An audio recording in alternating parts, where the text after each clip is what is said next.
हाँ, तो मैं बता रहा था कि जैसे एक्स3 प्रो की अगर हम बात करें, तो यहाँ पे देखो इसमें एक क्वाइल, दो क्वाइल, तीन, चार, पाँच, छः, सात, आठ, नौ, दस, 11, 12, Kasi 13, Power 14, IC. 15, 16, 17, 18, Power IC 19, yan. 20, 21, 22 लगभग। तो इतनी सारी क्वाइलें, तो ये जो क्वाइल्स की संख्या बढ़ रही है, इट मीन्स ये हुआ कि इस फोन के अंदर फीचर्स ज्यादा हो रहे हैं। और जब फीचर बढ़ने का मतलब कोर बढ़ेंगे, कोर बढ़ने का मतलब वोल्टेज की जरूरत पड़ेगी, वोल्टेज की जरूरत पड़ेगी तो डेफिनेटली कॉइल्स भी बढ़ेगी। पावर आईसी भी एक के बाद दो हो जाएगी, दो के बाद तीन हो जाएगी, ठीक है। तो ये नॉर्मल है, अपन को ना ये स्टडी करने आना चाहिए कि इतनी सारी कॉइल क्यों लगी है, इस कॉइल पे कितने वोल्टेज बनने चाहिए, किस कॉइल किस काम के लिए नहीं लगी है, किस पे वोल्टेज नहीं बनेंगे तो क्या फॉल्ट आएगा, हम एक एक करके स्टडी करने वाले हैं, ठीक है। तो पहला बग सर्किट यही होता है कि साइलेंट कर लो सभी। बक सर्किट का काम ये होता है कि पूरे सीपीयू को बक वोल्टेजेस प्रोड्यूस करना हाई एम्पीयर में। ठीक, दूसरा एलडीओ। देखो, हमारे फोन में ना जहाँ पे 3.7 की जरूरत थी उसको बीपीएच ने संभाल लिया, है ना। जहाँ पे हाई एम्पीयर करंट की जरूरत थी उसको किसने संभाला? Bokol. हम्म। अब जहाँ पे छोटी छोटी लो एम्पीयर करंट चाहिए, जैसे 1.0, 1.2, 1.8, 2.0, 2.2, 2.8, 3.0, जो छोटी छोटी वोल्टेज है ना, उसके लिए एक नया सेक्शन बनाया जिसको बोलते हैं एलडीओ सेक्शन। ये जो एलडीओ सेक्शन है, इसका काम होता है कि हमारे पूरे मोबाइल फोन में जो छोटी छोटी लो एम्पियर करंट होता है, इसको प्रोड्यूस करना। जैसे एग्जांपल मैं आपको बताता हूँ, एलसीडी कनेक्टर पे एक 1.8 आता था, याद है सभी को? हाँ ये अच्छा आता है। तो मैंने हाँ बोला था कि बढ़िया। ये वोल्टेज मैं बाद में बताऊंगा कहाँ से आता है, ये एलडीओ सर्किट से आता है, ठीक है। आपने पढ़ा था माइक, माइक वाला तो चलो वो तो ऑडियो आईसी देती है, लेकिन उसका भी इनपुट एलडीओ से ही होके तब ऑडियो आईसी निकालती थी। अब जैसे सिम सेक्शन पढ़ेंगे, तो सिम सेक्शन में 2.8 कहाँ से आता है? एलडीओ सर्किट से आता है। तो बहुत सारे ऐसे सर्किट्स हैं जहाँ पे वो छोटे छोटे वोल्टेज हम पढ़ेंगे, वो एलडीओ डिपार्टमेंट कंट्रोल करता है, ठीक है। जैसे डब्ल्यू को आपने पढ़ा होगा, 1.2, 1.8 आती है ना। इसके अलावा एसडीआर में पढ़ा होगा 1.2, 1.8, 1.0 आती है।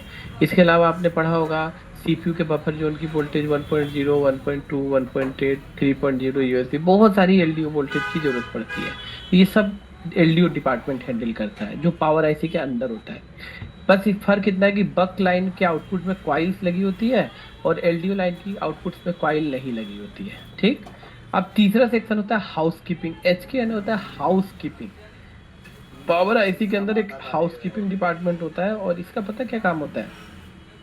हाउस कीपिंग का काम ये होता है कि देखो, अपना जो मोबाइल फोन होता है ना, इसके अंदर जो जो अपना छोटे छोटे जो काम होते हैं पावर आईसी के, जैसे सपोज करो ऑन ऑफ को वोल्टेज देना, वॉल्यूम डाउन को वोल्टेज देना, ठीक है। क्लॉक क्रिस्टल, क्रिस्टल जो होता है ना, क्रिस्टल हमने पढ़ा था कि भाई पावर आईसी के पास एक क्रिस्टल लगा होता है, आपको याद होगा। देखो यहाँ पे हमने पढ़ा था कि पावर आईसी जो होती है, इसके पास एक ऑक्सीलेटर क्रिस्टल लगा होता है, जैसे ये देखो, ये लगा है 38.4 मेगाहर्ट्ज का।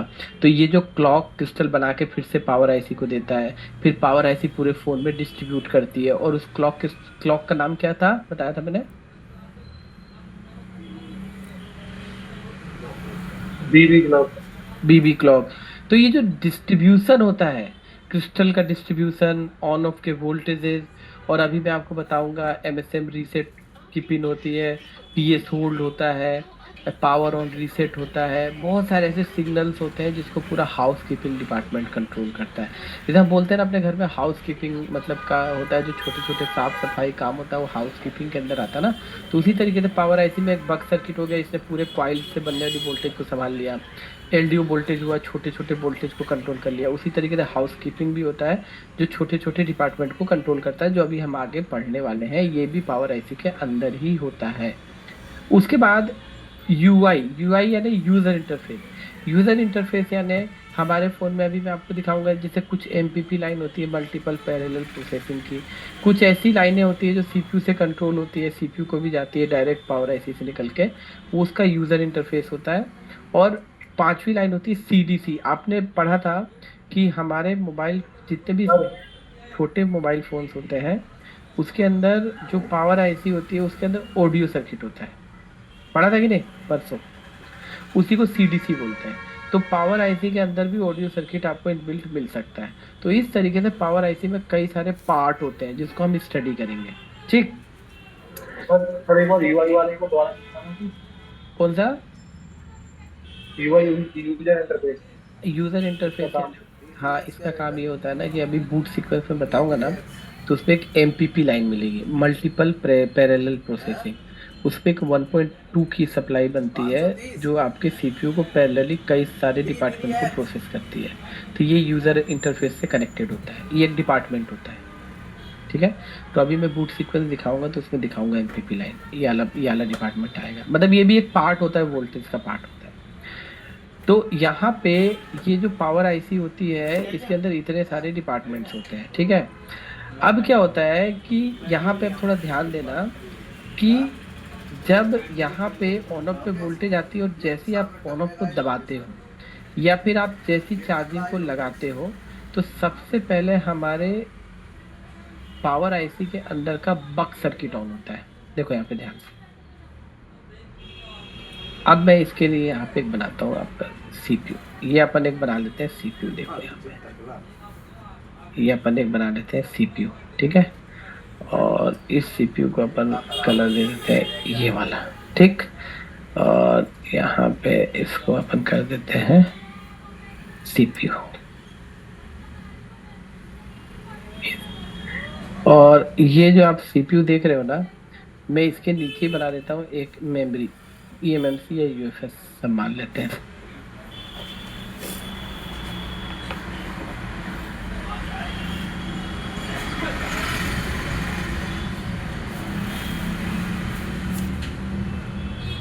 ठीक है, इसको अपन मान लेते हैं ईएमएमसी या यूएफएस, यहाँ मान लिया। ठीक है, बना लिया मैंने। अब देखो क्या होता है, जब हमारा हम जैसे ही ऑन ऑफ को ऐसे करके ट्रिगर करते हैं, तो सबसे पहले मान लो मैं single power IC concept study कर रहा हूँ, तो भाई सीधी सी बात है, मेरा सबसे पहले बक सर्किट ऑन होगा। और ये बक सर्किट ऑन होके ये कनेक्टेड होगा सीपीयू से, क्योंकि बक वोल्टेज टोटल कहाँ जाती है? सीपीयू के अंदर। तो मैं ना कुछ लाइनें खींचता हूँ, जैसे एक ये लाइन, 2 3 और 4, समझना। हाँ, तो देखो जितनी भी बक सर्किट्स होंगे यानी बक की लाइनें होंगी, उसके आउटपुट्स में क्वाइल्स लगी होगी, तभी इसको जाना जाएगा बक सर्किट के नाम से। अगर क्वाइल नहीं होगी तो वो फिर बक सर्किट नहीं होगी, क्योंकि हाई एम्पियर करंट जनरेट करना होगा तो आउटपुट में हमेशा बक क्वाइल्स लगी होंगी। और यहाँ पे मैं ऐसे करके क्वाइल को लगा देता हूँ।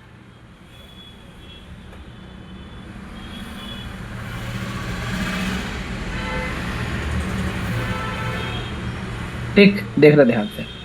अब कहीं 1 माइक्रो हेनरी की कॉइल लगी होगी, कहीं 2।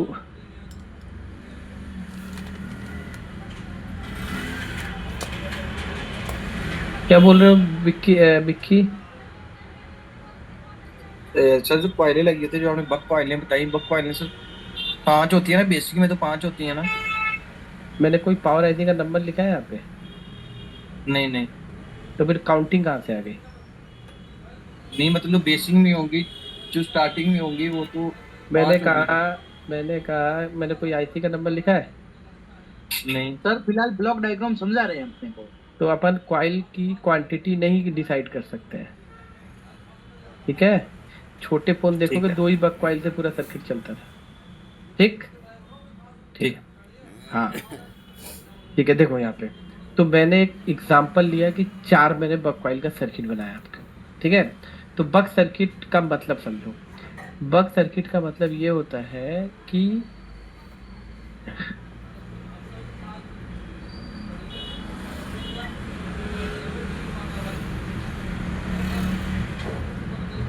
चाहे 21 कॉइल हो, चाहे 5 कॉइल हो, चाहे 9 कॉइल हो, चाहे 3 कॉइल हो।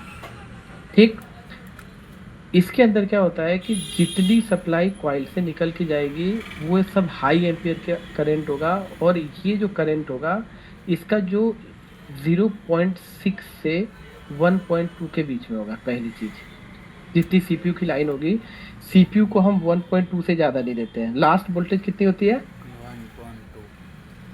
1.2 मैं ये नहीं बोल रहा हूँ कि सीपीयू के अंदर, मैं सीपीयू के अंदर बक सर्किट की बात कर रहा हूँ। सीपीयू के अंदर 3 वोल्ट भी जाते हैं, लेकिन वो दूसरे डिपार्टमेंट, सीपीयू के अंदर भी तो बहुत सारे डिपार्टमेंट्स हैं। हम अभी किस डिपार्टमेंट की बात कर रहे हैं सीपीयू के? कोर डिपार्टमेंट की। बक हाँ, सर। बक बक कोर कोर जो कोर होते हैं ना, उनको चलने के लिए बक सप्लाई चाहिए। उसका लिमिट कितनी होनी चाहिए? 0.6 से 1.2 वोल्ट। मैं एम्पियर की बात नहीं कर रहा हूँ, क्योंकि मल्टीमीटर से हम एम्पियर को नहीं चेक करते हैं, किसको चेक करते हैं? वोल्टेज को। तो जितनी भी बक लाइन में वोल्टेजेस बनेंगी, सबकी लिमिट्स 1.2 तक ही होगी, ठीक है? 0.6 से 1.2। अब मैंने 0.6 से 1.2 क्यों लिखा है? तो एग्जैक्ट कितनी आनी चाहिए वोल्टेज?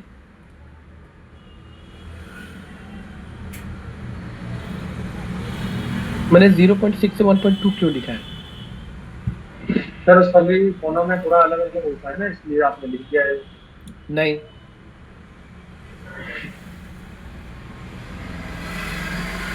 और कोई आइडिया?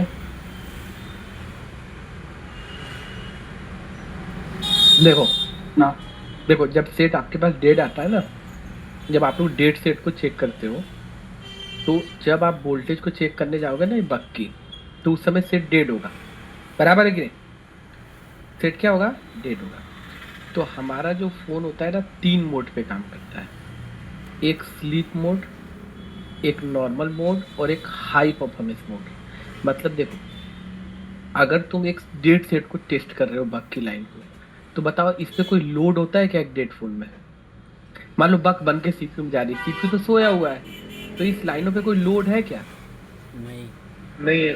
तो उसको स्लीप मोड बोलेंगे। अब मान लो आप फोन ऑन करके सिम डाल के आप वहाँ पे कोई भी चीज नेट पे कुछ भी चेक कर रहे हो, एक नॉर्मल मोड है, और एक होता है हाई परफॉर्मेंस, जैसे पबजी खेल रहे हो आप, तो उस समय हमारे सीपीयू को सबसे ज्यादा करंट की जरूरत होगी। तो उस समय अगर आप चेक करोगे बक सर्किट पे, तो आपको मैक्सिमम वोल्टेज मिलेगी। मेरी बात समझ रहे हो? लेकिन एक सोते हुए फोन को चेक करोगे तो 0.6 इज एनफ। समझ रहे हो मेरी बात? Yes sir. हाँ। यस तो 0.6 से लेके 1.2 के बीच में जो भी मिल जाए वो सब ठीक है, ठीक है? हाँ हाँ, sir sleep mode, normal mode और हाई परफॉर्मेंस मोड, ओके। ठीक है? अब देखो, अब मैं आपको एक बताऊंगा, single power IC MediaTek Qualcomm, double power IC MediaTek Qualcomm, triple power IC Qualcomm, और एक सैमसंग का। तो उसमें मैं आपको 5 क्वाइल से लेके 21 क्वाइल तक का सफर तय कराऊंगा कि कैसे कैसे हम स्टडी करेंगे कि इतनी सारी क्वाइल हो तो कैसे डायग्नोसिस आपका होना चाहिए, ठीक है? तो अभी तो अपन ब्लॉक समझ रहे हैं, तो इसको बस समझो, ठीक है? और इन लाइनों पे अलग अलग एम्पियर का करंट होगा। मान लो जीपीयू की लाइन होगी, हो सकता है यहाँ पे 3000 mAh का करंट की जरूरत हो, ठीक है? मान लो हो सकता है एपीसी की लाइन हो, वहां पे 5000 mAh की जरूरत हो। तो यहाँ पे mAh हम सर्किट से स्टडी करेंगे कि किस लाइन में कितना हाई मिली एम्पियर करंट की जरूरत है। मेरी बात समझ रहे हो?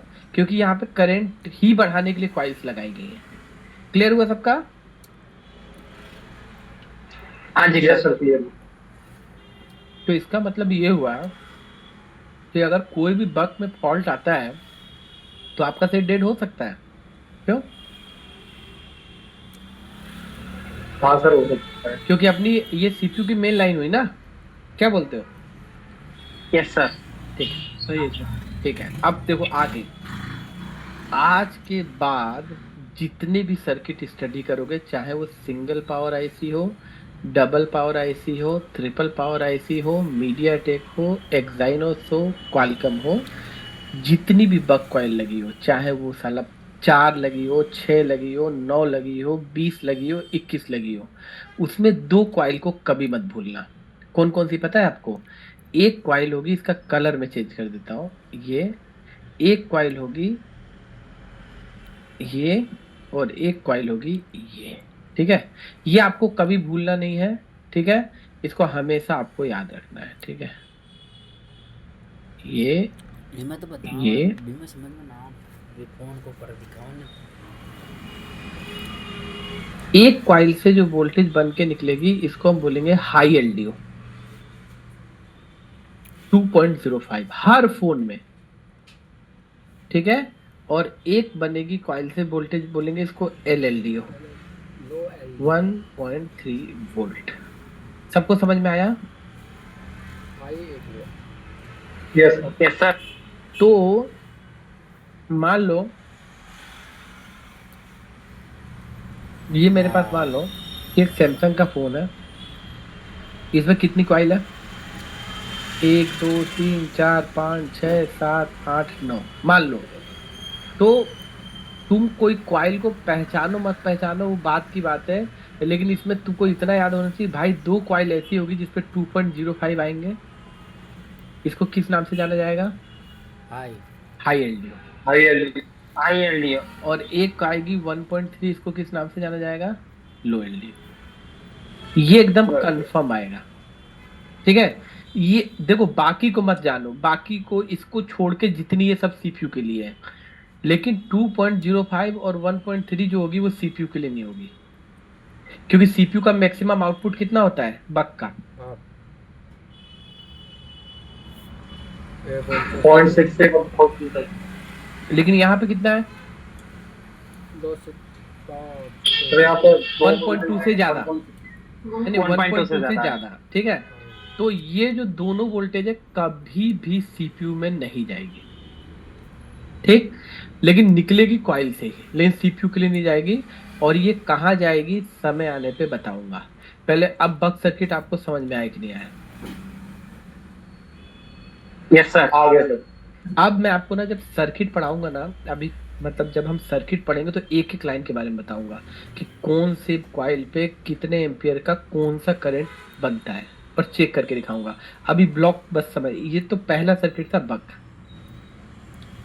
ठीक। तो जैसे हम स्विच को दबाते हैं तो सबसे पहले कौन सा सर्किट एक्टिवेट होता है? बक।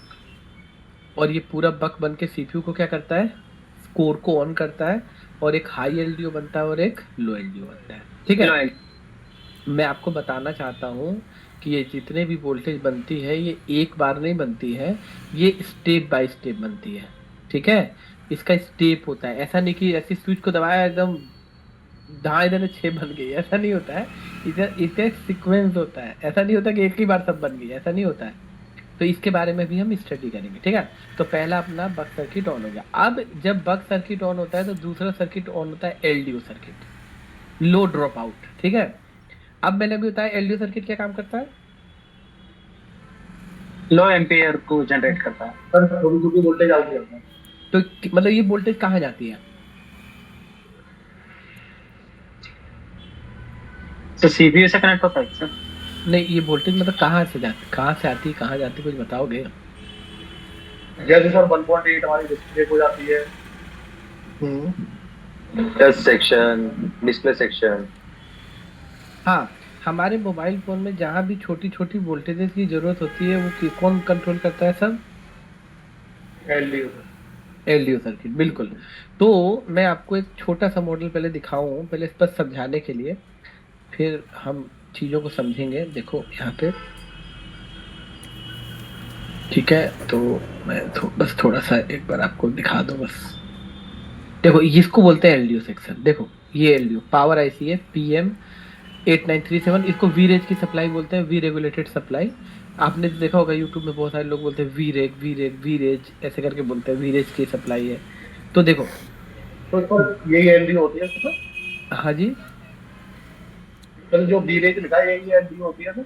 नहीं देखो वी रेज की जो सप्लाई होती है ना, इसको पहली चीज होता है रेगुलेटेड वोल्टेज। मतलब क्या होता है कि आपका इनपुट कुछ भी हो, जो आउटपुट होता है फिक्स रेगुलेटेड होता है, क्योंकि अंदर मॉसफेट से निकलता है। 1 मिनट रुकना। हाँ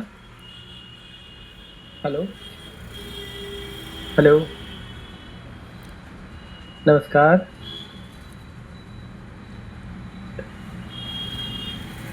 हाँ हाँ बताइए बताइए।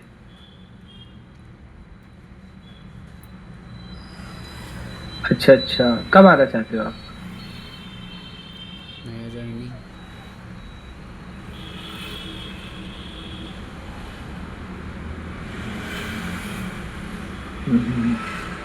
हाँ आपसे तो मेरी बात हुई है पहले, आपका नंबर मेरे पास सेव है।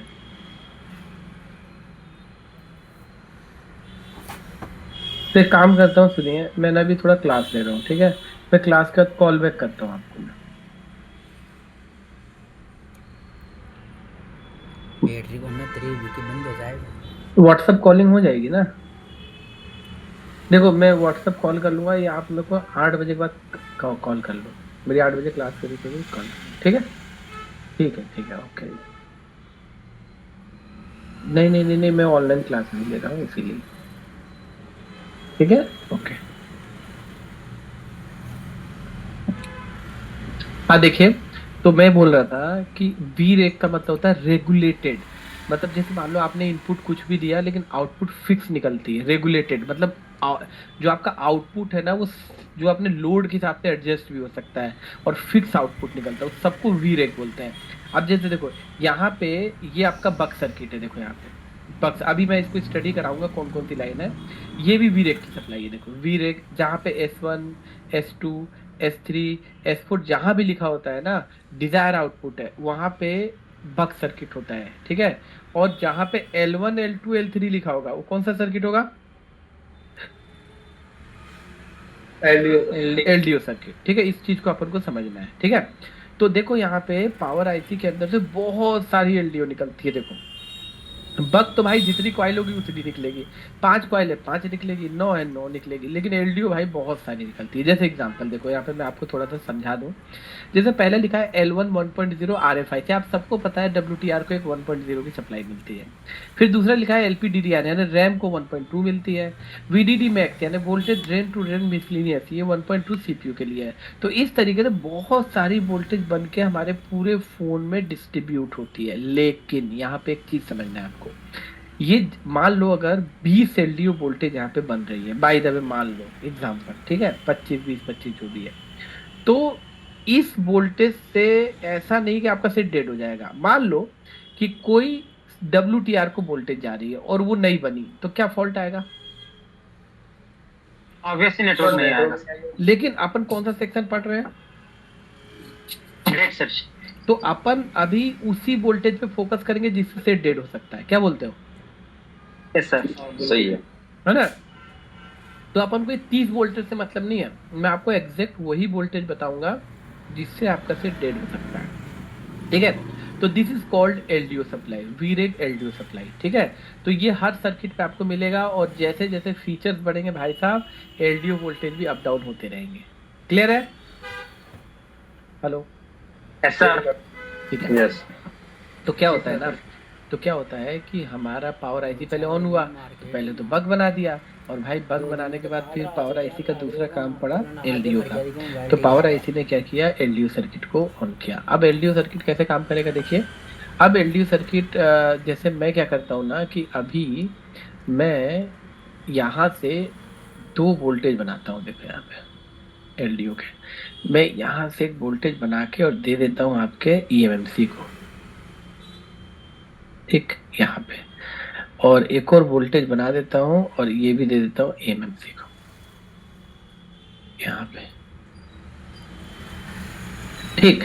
आप सबको पता होगा कि हमारा जो ईएमएमसी होता है उसको ना एलडीओ वोल्टेज चाहिए 1.8 वोल्ट, ठीक है, और एक चाहिए 2.8 वोल्ट ऑन होने के लिए। तो एक एग्जांपल मैंने बता दिया 2.8 वोल्ट, एक 1.8 एक 2.8, ठीक है, तब जाके आपकी एमएमसी ऑन होती है। इसके अलावा अगर रैम लगी होगी इसी के अंदर इनबिल्ट होगी, तो अगर LPDDR4X लगी हो तो उसको चाहिए एक वोल्टेज 0.6 और एक चाहिए अपन को 1.2। ये सब LDO वोल्टेजेस होंगी और ये बहुत इंपॉर्टेंट वोल्टेज होगी, क्योंकि अगर EMMC की वोल्टेज नहीं बनेगी तो EMMC ऑन नहीं होगी, EMMC ऑन नहीं होगी तो सेट ऑन नहीं होगा। तो ये जरूरी है, बिल्कुल बहुत जरूरी वोल्टेज है 0.6, और यहाँ पे मैं लिख देता हूँ एक एग्जांपल के लिए 1.2। ये सब LDO वोल्टेज है। अब देखो इन लाइनों में कहीं मैंने बूस्ट बक कॉइल लगाई क्या? नहीं लगाई। नो नो सर, नहीं। तो जब बक सर्किट ऑन होगा, अगर LDO सर्किट ऑन होगा, तो अपन अभी जब सर्किट पढ़ेंगे तो मैं आपको बताने की कोशिश करूंगा कि वो कौन कौन सी LDO सप्लाई है जिससे आपका सेट डेड हो सकता है, और एक सेट को ऑन होने के लिए किस किस वोल्टेज की जरूरत है। हमको ये 300 नहीं पढ़ने की जरूरत है, ये जितनी है इस सबसे ऑन ऑफ का कोई मतलब नहीं, इसमें कुछ वोल्टेज है जिससे सेटेड होता है, तो हम उसको स्टडी करेंगे। तो इसका मतलब आपको समझ में आया कि भाई साहब मैंने जैसे स्विच दबाया तो पहले बक बनी, उसमें हाई एलडीओ भी बनेगा, लो एलडीओ भी बनेगा, बक भी बनेगी, सीपीयू का कोर ऑन होगा, फिर एलडीओ सर्किट ऑन होगा, और जो जो जरूरी एलडीओज हैं ईएमएमसी को ऑन करेगा, सीपीयू को ऑन करेगा, क्या बोलते हैं अपना रैम को ऑन करेगा, ये सब को ऑन करेगा, और जब सब ऑन होगा तो हमारा एलडीओ सेक्शन ट्रिगर हो जाएगा। ठीक है, तो दो सर्किट जब ऑन होते हैं तब जाके आपका सीपीयू एमएमसी ऑन होती है। ठीक है, अभी एलडीओ में बहुत सारी वोल्टेज सीपीयू के लिए भी निकलेगी, अभी मैं बताऊंगा। अब जगह कम है, जैसे एमपीपी की लाइन निकलेगी, यूएसबी 3.0 निकलेगी, बफर जोन के लिए अभी और भी निकलेगी, तो मैं बताऊंगा। अभी जगह उतनी नहीं है तो यहाँ पे मैं एक्सप्लेन नहीं कर सकता उसको। ठीक है, तो इसका मतलब ऑन ऑफ को दबाने के बाद दो सर्किट ऑन हो गए, बक और एलडीओ। ठीक, अब जब भाई बक और एलडीओ जब ऑन हो जाते हैं, ठीक, तो उसके बाद से क्या होता है कि जब बक और एलडीओ ऑन हो जाते हैं तो फिर तीसरा प्रोसेस स्टार्ट होता है। ये जब दो प्रोसेस स्टार्ट होता है तो तीसरा, वैसे तीसरा तो पहले ऑन हो जाता है। अब आपको याद होगा मैंने एक क्रिस्टल आपको पढ़ाया था, याद है? हाँ सर याद है। जी सर। हाँ, क्रिस्टल में हमने क्या पढ़ा था? उसमें सर चिपसेट के हिसाब से जो फ्रिक्वेंसी अलग अलग सीपीयू के हिसाब से जाती होता है, और एक इनपुट होता है इनपुट रेट का, उसके बाद ये दूसरी साइड से फ्रिक्वेंसी निकाल के देता है। ठीक है, तो देखो आपके फ़ोन में क्रिस्टल लगा होगा, ठीक है, इसके लिए एक एलडीओ से पहले 1.8 की सप्लाई बनती है। देखो ध्यान से, ये यहाँ पे बनेगी 1.8 की सप्लाई क्रिस्टल के लिए, जो पावर आईसी से बन के क्रिस्टल पे आएगी। ये एलडीओ वोल्टेज होती है, जो एलडीओ निकली है ना वन, ये इधर की, उसी में से एक वोल्टेज निकल के क्रिस्टल को ऑन करती है। फिर ये क्रिस्टल के अंदर ऑक्सीलेशन स्टार्ट होता है अंदर, ठीक है, और फिर ये क्रिस्टल अपनी दूसरी पिन से ऐसे करके एक पल्स जनरेट करता है, और इसी पल्स को हम बोलते हैं बीबी क्लॉक, अगर आपको याद हो तो। अब अगर ये 19.2 मेगाहर्ट्ज का क्रिस्टल है तो क्वालकॉम में ज़्यादातर यूज़ होता है, आपको सबको मैंने बताया था, हर्ट्ज। ठीक है, तो ये क्रिस्टल को 1.8 मिलेगी, और यहाँ से ये क्लॉक निकाल के देगा इसी आईसी को वापस। ठीक है, अब ये आईसी को जब ये क्लॉक मिलेगी, ध्यान से देखना, तो क्या होगा कि ये आईसी अपने अंदर से इस क्लॉक का आउटपुट निकालेगी। देखो ध्यान से, हाँ, मान लो मैं यहीं से आउटपुट निकाल लेता हूँ, जगह उतनी नहीं है कि उसको ऑर्गेनाइज किया जाए, और ये क्लॉक दे देगा सीपीयू को। ठीक है, और इसी को हम बोलते हैं बीबी क्लॉक, बीबी क्लॉक, बीबी क्लॉक। ठीक है, जितने मेगाहर्ट्ज का क्रिस्टल होगा उतने मेगाहर्ट्ज का क्लॉक निकल के चला जाएगा बीबी क्लॉक पे। ठीक है, 19.2 हो रिमाइंडर। आपको याद होगा ये जो बीबी क्लॉक जब सीपीयू को मिलेगा, तो आप सबको पता है कि हमारा जो पूरा जो फोन है, ठीक है, डिजिटल सर्किट क्लॉक बेस्ड होता है। जितने भी प्रोटोकॉल्स होते हैं सब में क्लॉक्स होती हैं, तो ये क्लॉक बहुत ज़रूरी है। अगर ये क्लॉक नहीं बनी तो आपका सेट ऑन नहीं होगा, तो ये क्लॉक शुरू में ही बन जाती है। ठीक है, जब आपका फ़ोन ट्रिगर होता है ना, उसी समय ये 1.8 जनरेट होके और क्लॉक बन जाती है। 19 जितने मेगाहर्ट्ज का क्रिस्टल होगा उतने मेगाहर्ट्ज की क्लॉक बनेगी। अब यहाँ पे एक चीज़ आपको ध्यान रखना है, देखो। सर एक क्वेश्चन करूँ सर? हाँ हाँ, बताइए। सर जैसे पूरे फोन को चलने के लिए तो वोल्टेज चाहिए हमारी, जो वोल्टेज, ठीक है सर।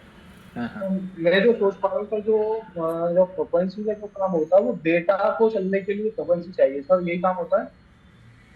बिल्कुल, जो bit by bit data transfer होता है ना, उसमें क्लॉक की जरूरत होती है। हाँ, क्योंकि आप देखो ना, हम जितने भी प्रोटोकॉल्स होते हैं उसमें जो डेटा का पैकेज आता है उसके साथ एक क्लॉक की लाइन ऐड होती है।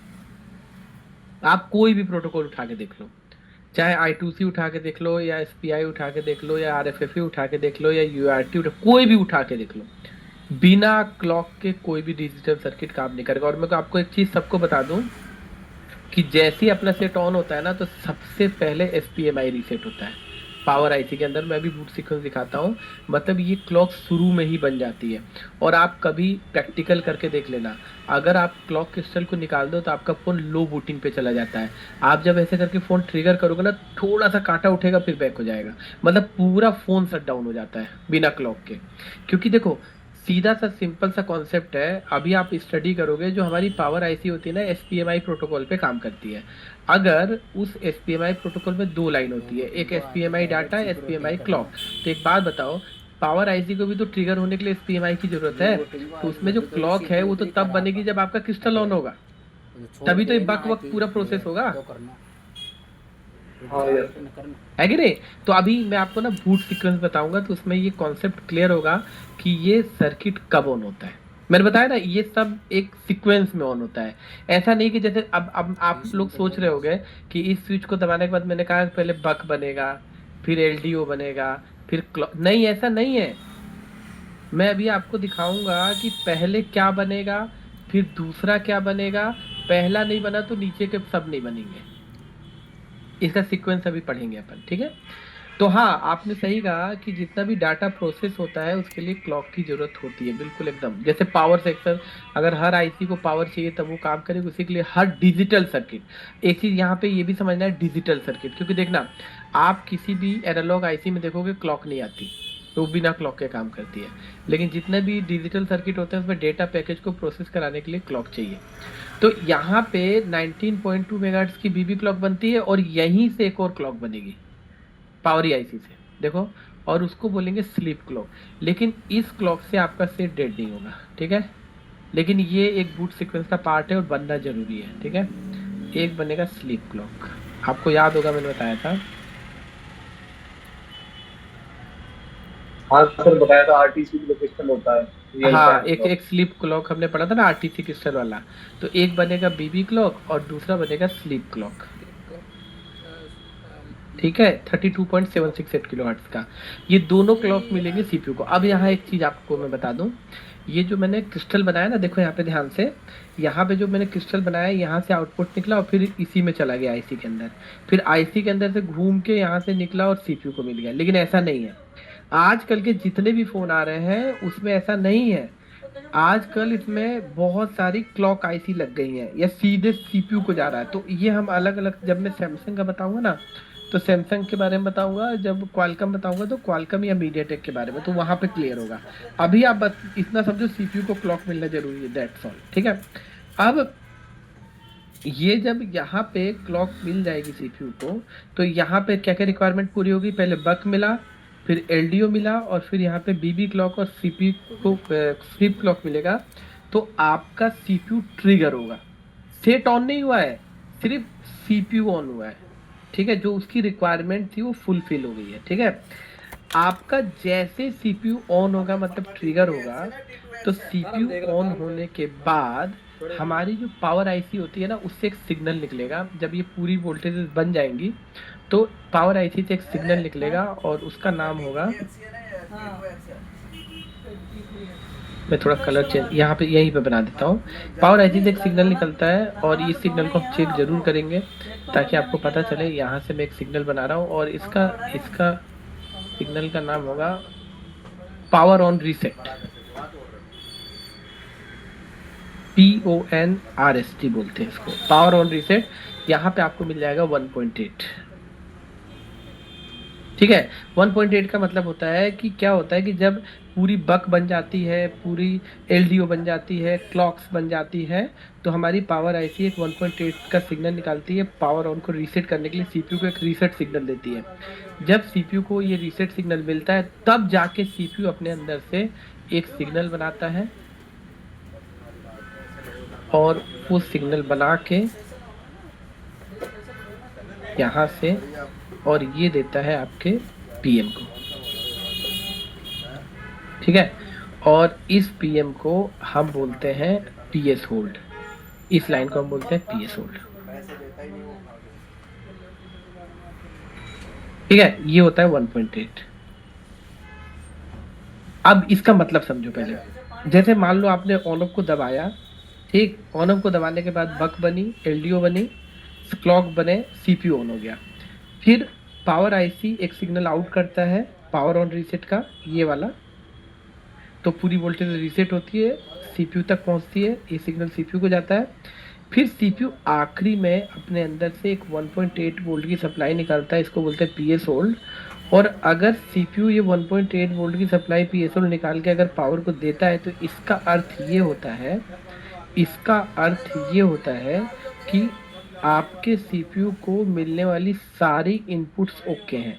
मतलब आपका पूरा बक प्रॉपर बन के जा रहा है, पूरा एलडीओ प्रॉपर सीपीयू को मिल रहा है, पूरे बीबी क्लॉक, स्लीप क्लॉक सब कुछ मिल रही है, पावर ऑन रीसेट भी हो गया, तभी यहाँ पे सीपीयू 1.8 का पीएस होल्ड बनाएगा यहाँ से। ठीक है, अगर यहाँ पे 1.8 का पीएस होल्ड मिल गया जो सीपीयू बना के देता है पावर आईसी को, तो इसका मतलब ये हुआ कि आपकी पूरी बक वोल्टेजेस ठीक है, आपके फ़ोन की पूरा एलडीओ भी ठीक है और क्लॉक्स भी जनरेट हो रही है, तभी ये 1.8 बना के दे रहा है और सीपीयू भी इनिशियलाइज हो रहा है। लेकिन अभी आपका फ़ोन ऑन नहीं हुआ है,